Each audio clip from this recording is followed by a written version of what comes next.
Welcome to the Deep Dive. Today we're going to be taking a look at your request to learn more about silicon. We've got this article here all about silicon, its properties, its history, and you know what its future might hold. You probably think of sand and beaches when you hear silicon, right? Yates. But get this, it's the backbone of our digital world, and there's a lot more to it than meets the eye. Yeah, it's true. Silicon's story is a fascinating one. Our source mentions that pure silicon wasn't isolated until 1824 by Jöns Jacob Berzelius. But people have been using silicon compounds like silica since ancient times. Ancient times. So what we're talking, pyramids and Roman aqueducts, what were they using it for back then? Exactly. Think glass making, for instance. Glass is primarily composed of silica, which is a silicon compound. So in a way, silicon has been shaping our world for much longer than we might realize. Okay, that's pretty cool. So fast forward a few centuries and suddenly silicon becomes this tech superstar. Was that all thanks to the semiconductor revolution? You got it. The mid-20th century was a turning point for silicon. It was the development of silicon transistors and integrated circuits that really changed everything.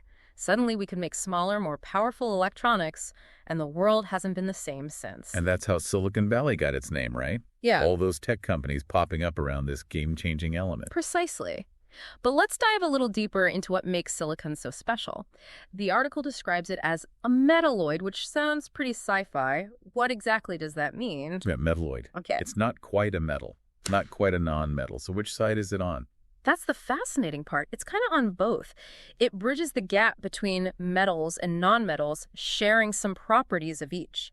Think of it like this. Metals are great conductors of electricity, while nonmetals are insulators. Silicon, being a metalloid, falls somewhere in between. It can conduct electricity under certain conditions, which is what makes it ideal for things like transistors. So it's like a switch that can be turned on and off, controlling the flow of electricity. That's pretty clever. But if it's so important to electronics, what exactly gives it this ability to be a semiconductor? Is that something to do with its structure? That's exactly it. Silicon's unique properties stem from its atomic arrangement. The article mentions its diamond cubic crystal structure. It's this intricate, lattice-like structure that allows for the controlled flow of electrons, giving it the semiconductor properties that are the heart of modern electronics. Okay, so the way those tiny silicon atoms are arranged is what makes our computers and smartphones possible. That's mind-blowing. It really is. And to really appreciate how this all works, let's talk a bit about silicon's key properties. It has a melting point of 1,414 degrees Celsius, a boiling point of 3,265 degrees Celsius, and a density of 2.33 grams per cubic centimeter. Whoa, those are some serious numbers. I'm guessing those specific properties are important for its various applications. Absolutely. Those properties dictate how silicon behaves in different environments and under different conditions. For example, its high melting point is crucial for its use in electronics, ensuring it can withstand the heat generated by electrical currents. So it's not just about silicon being a semiconductor. It's about it being a semiconductor that can handle the demands of our tech. You've got it. So enough about the technical stuff for a minute. I'm curious about how silicon is actually used in our daily lives. I mean, I know it's in my phone.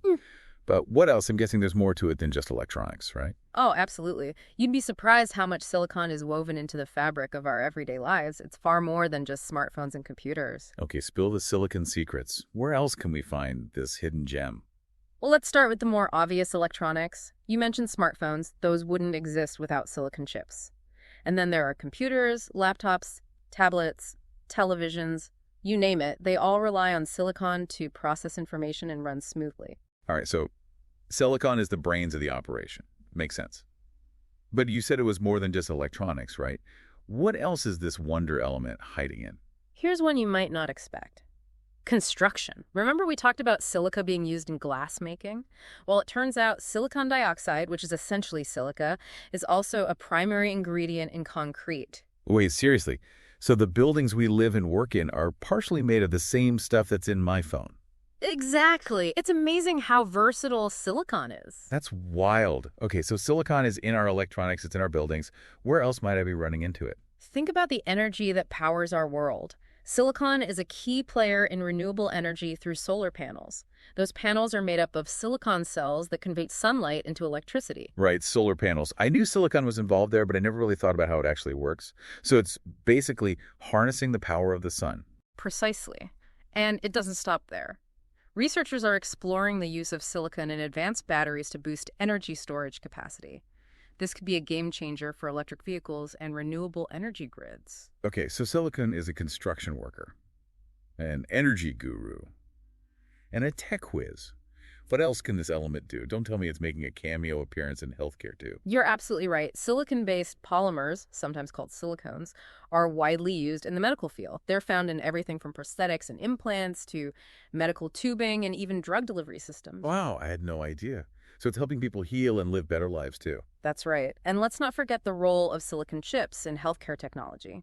From miniaturized diagnostic tools to implantable devices that monitor vital signs, silicon is revolutionizing how we approach healthcare. This is incredible. It seems like there's no end to silicon's talents. He's like the Swiss Army knife of the periodic table.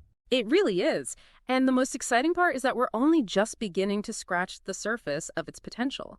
You know what's remarkable? Even with all its applications, we're still discovering new ways to use silicon. The future of silicon is just as exciting as its past, if not more so. Okay, I'm all ears. What kind of advancements are we talking about here? Is silicon going to be powering flying cars anytime soon? Well, maybe not flying cars just yet, but there are some incredible developments in the works. For example, the article mentions more efficient transistors. As we continue to miniaturize electronics, we need transistors that can operate at even smaller scales and consume less power. So it's all about making our devices even smaller and more powerful. That's pretty amazing. But I can't even imagine how they make those tiny transistors even tinier. It's a challenge, for sure. But researchers are coming up with ingenious solutions. They're experimenting with new materials and fabrication techniques to push the limits of what's possible with silicon transistors. That's pretty wild to think about. What about solar panels? Any cool new developments happening on that front? Absolutely. Scientists are constantly working on ways to make solar panels more efficient, capturing more sunlight and converting it into electricity. The article highlights next-generation solar cells that are being developed using new silicon-based materials and designs. So we could be seeing solar panels that are even better at harnessing the power of the sun. That would be a huge win for renewable energy. Exactly. And here's where things get really interesting.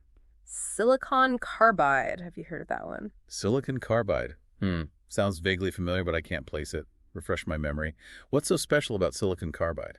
It's basically silicon's tougher, more powerful cousin. Silicon carbide can handle higher voltages and temperatures than regular silicon, which makes it ideal for applications where things get really hot, like electric vehicles and power grids. So are we talking electric cars that can go farther and charge faster, and a more robust power grid that's better equipped to handle renewable energy sources? You got it.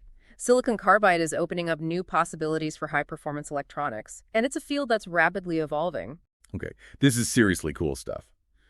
But I have to ask, with all these exciting advancements, are there any potential downsides we should be aware of? I mean, there's always a trade-off. Right. That's a great question. And you're right, there are always challenges to consider. One of the biggest concerns with silicon production is the environmental impact. Yeah, that's what I was thinking. All this amazing technology comes at a cost, doesn't it? What are the main environmental concerns we should be thinking about? Well, refining silicon requires a lot of energy. And a significant portion of that energy still comes from fossil fuels. The article points out that reducing the carbon footprint of silicon production is a major priority for the industry. So it's like a double-edged sword. We need silicon to build clean energy technologies, but producing silicon can contribute to pollution. Are there any solutions on the horizon? There are. Researchers and companies are exploring ways to make silicon production more sustainable. One promising area is recycling.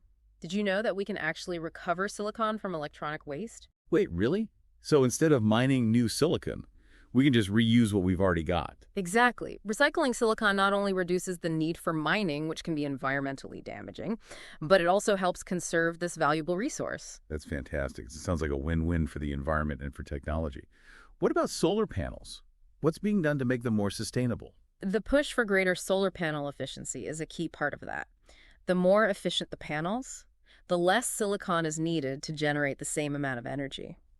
That means less mining and less environmental impact. That makes a lot of sense. So it's all about finding ways to do more with less. But I have to ask, with all this talk about new materials like graphene, is silicon's reign as the king of tech coming to an end? That's the big question, isn't it? Graphene, for instance, has gotten a lot of attention for its incredible properties. It's super strong, super thin, and conducts electricity better than just about anything else. And then there's gallium nitride, or JNN, which is making waves in the world of high-power electronics. So is silicon going to be dethroned? Are these new materials going to take over? It's certainly possible that these materials will play increasingly important roles in the future. But silicon still has a few key advantages. First, it's incredibly abundant. We've already talked about how it's the second most abundant element in the Earth's crust, which means we're not likely to run out of it anytime soon. That's definitely a point in silicon's favor. What else is keeping silicon on top? Cost effectiveness is another big one. Silicon is relatively inexpensive to produce, especially compared to some of these newer, more exotic materials. So it's the reliable, affordable option, even if there are flashier contenders out there. But that doesn't mean we should stop exploring new possibilities, right? Absolutely not. Innovation thrives on competition, and the pursuit of new and better materials is what drives progress. Who knows what amazing discoveries await us in the world of materials science? That's what makes this whole conversation so exciting. It's not just about silicon. It's about the endless possibilities of science and technology. Exactly. And it's important to remember that even if these other materials eventually take center stage, silicon has already left an indelible mark on our world. It's the foundation of the digital age, and its influence will continue to be felt for generations to come. It's a pretty amazing legacy for a humble element that started out as sand on a beach. Okay, so we've covered a lot of ground here, from silicon's ancient origins to its role in shaping the future. Is there anything we've missed? I think we've touched on most of the key points, but there's one more thing I'd like to mention. Something that goes beyond the technical aspects of silicon and delves into the realm of human ingenuity. Okay, I'm intrigued. What's this about human ingenuity and silicon? Think about it this way. Silicon in its raw form is essentially just sand. It's through human ingenuity, through scientific discovery, engineering innovation, and a relentless pursuit of progress that we've been able to transform this simple element into the foundation of modern technology. That's a really good point. We've gone from sand to smartphones. And it's all because humans figured out how to unlock silicon's potential. Precisely. And that journey of discovery is still ongoing. Who knows what other amazing applications for silicon we'll uncover in the years to come. It's pretty mind-blowing to think that something as commonplace as sand can have such a profound impact on our world. It is, and it makes you wonder, what are the limits of silicon's potential? What other groundbreaking technologies might be just around the corner waiting to be unlocked by human ingenuity? That's a great question, and one that I don't think anyone has a definitive answer to. But it's that sense of possibility, that drive to explore and innovate, that makes the world of science and technology so exciting. Absolutely. And it's a journey that we're all on together. As we continue to delve deeper into the world of silicon, we're bound to encounter new challenges and opportunities, both technical and societal. You're right. There's always more to learn and explore. It's like we've just scratched the surface of silicon's story. Exactly. And we hope this deep dive has inspired you to keep digging, to keep asking questions, and to keep marveling at the incredible power of human ingenuity and the transformative potential of this remarkable element. Well said. It's been an incredible journey, learning about silicon from its ancient origins to its role in shaping the future. It has indeed. And who knows what the next chapter in silicon's story will hold. One thing's for sure, it's bound to be fascinating. Absolutely. So to our listener, thanks for joining us on this deep dive into the world of silicon. We hope you've learned something new and maybe even sparked a bit of curiosity about this incredible element that's all around us. And remember, the journey of discovery doesn't end here. Keep exploring, keep learning, and who knows what amazing insights you might uncover. We'll be back soon with another deep dive into a fascinating topic, so stay tuned. Until then, happy exploring. Today is your lucky day. Today is the day that our $3 website works for you, paying you directly to your PayPal daily. Imagine $3 ongoing continuous payments to your PayPal account. Imagine falling asleep and waking up to $300 in your PayPal account. How would this make you feel? How could this help you? What bills could you pay? What kind of fun could you have? What does that retirement look like now? All for a one-time payment of $3. This website is DFY done for you, fully built and completely hosted, and never stops collecting payments for you. You have spent $3 on coffee on a regular, but that coffee won't help you create multiple streams of income. Click the link below.